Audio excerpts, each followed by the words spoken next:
এবার আসি এই বিষয়ের আসল রাজনৈতিক সমীকরণে।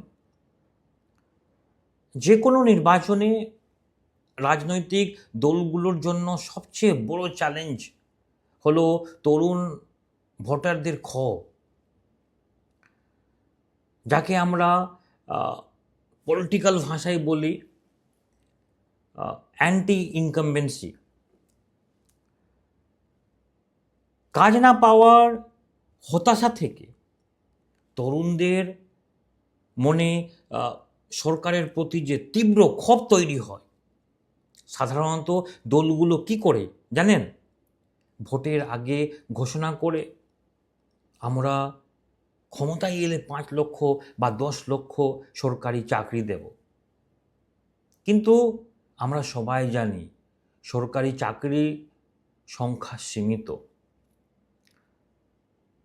লাখ লাখ অ্যাপ্লিকেশনের মধ্যে মাত্র কয়েক হাজার মানুষ চাকরি পায়, বাকিরা আবার হতাশ হয়ে পড়ে।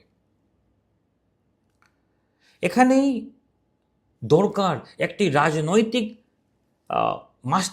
Master stroke policy. রাজনৈতিক দলগুলোর উচিত শুধু চাকরি দেব এই পুরনো প্রতিশ্রুতি থেকে বেরিয়ে এসে আমরা তোমাদের চাকরি তৈরি করার যোগ্য বানাবো, এই নতুন ন্যারেটিভ বা বার্তা তৈরি করা অনেক দরকার।